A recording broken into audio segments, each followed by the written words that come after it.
In this video, we shall discuss uses of LSRW. In it, there are 4 mantras which are very helpful to improve English, to improve and to learn English. Here, the first is L. L for listening, S for speaking, third is R. R for reading, and last is W. W means writing. And listening, speaking, reading, and writing. All are very important for anyone who want to improve English. Okay. Do you want to speak English? क्या आप English बोलना चाहते हैं? Do you want to improve your English? क्या आप अपने English improvement करना चाहते हैं? The first thing we have to do, सबसे पहले हमें क्या करनी है? तो we have to do, हमें करनी है, we have to keep 4 mantras in our mind. हमें चारों मंत्रा याद रखनी है. Every day we have to do, और ये काम हर दिन हमें करनी है. What we have to do, हमें क्या करनी है? We have to practice 10 minutes every day. हमें हर दिन 10 मिनट जो है प्रैक्टिस करनी है. The first we have to listen. सबसे पहले हमें सुनने की प्रैक्टिस करनी है. The second we have to speak. Second हमें बोलने की प्रैक्टिस करनी है. And third we have to read. और हमें पढ़ने की प्रैक्टिस करनी है. And fourth is we have to write. हमें लिखने की प्रैक्टिस करनी है. And don't think it is wrong या right. Just you have to try. आपको ये नहीं सोचना है कि ये सही है या गलत है. Just we have to try. हमें सिर्फ ट्राई करना है.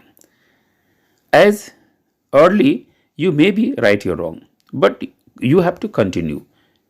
Okay, if you continue this, तो surely day to day you will improve. आप कंटिन्यू सिर्फ करते रहना है, आपको पहले रिजल्ट नहीं देखना है. Okay, and in your daily routine we have to say with our mother, sister, brother, whatever at our home या at school, whether you go, जब आप किसी से मिलते हो तो छोटे छोटे सेंटेंस को हमें यूज़ करना है while you conversation with anyone. जैसे suppose that if you meet your mother, अगर आप अपनी माँ से मिलते हो या देखते हो first time, you can say good morning mother. Same if you go to school, अगर आप स्कूल जाते हो, when you meet your teacher या ट्यूशन जाते हो या कोचिंग जाते हो, तो you can say good morning sir. Okay. And in the evening, अगर शाम में if you meet your father, आप अपने फादर से मिलते हो, तो you can say good evening father. Okay. And again you have to also uses some sentences which is very helpful while you starting period, while you start and improve and learning period. जैसे as आपने कहा मेहरबानी करके या कृपया बोलते हैं, तो प्लीज़ जैसे बोलते हैं प्लीज़ बैठ जाइए. ओके, तो प्लीज़ सिट डाउन.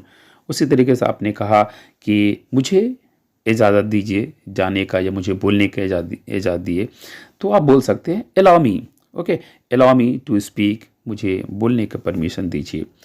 अगर आपने कहा माफ़ करें, तो आप ये कह सकते हैं एक्सक्यूज़ मी. Okay, sorry. इस तरह का छोटे छोटे सेंटेंस को कोशिश करें यूज़ करने का.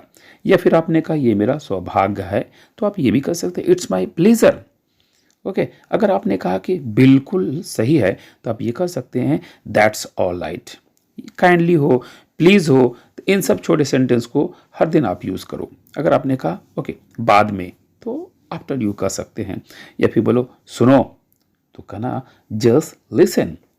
अगर आपने कहा ज़रा बोलो, तो क्या कहोगे जस्ट स्पीक. आप अगर किसी से कहते हो, बच्चों से कहते हो बच्चों ध्यान से चलो, तो आप कहना वॉक केयरफुली. या फिर बोलता है अपना ख्याल रखना. आप कहीं जा रहे हो तो आप बोलते हो ना अपना ख्याल रखना, तो कहना ओह प्लीज़ टेक केयर, अपना ख्याल रखना. Okay, now let's start for practice session. अब यहाँ पर हम लोग थोड़ा सा शुरू करते हैं प्रैक्टिस सेशन. जो छोटे छोटे से मैं बोल रहा हूँ, आप भी इसके साथ बोलना, प्रैक्टिस करना. या जैसा आपने कहा ज़रा सुनो, तो क्या कहना जस्ट लिसन.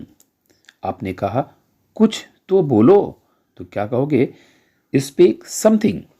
अगर आपने कहा वहाँ जाओ, तो कहना गो हियर. अगर आप कहते हो यहाँ आओ, तो कम हियर. आपने कहा यहाँ रुको, तो आप कहोगे स्टॉप हियर.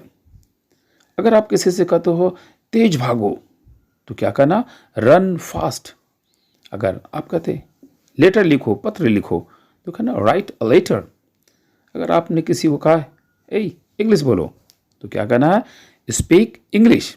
आपने कहा मुझसे पूछो, तब कहना आस्क मी।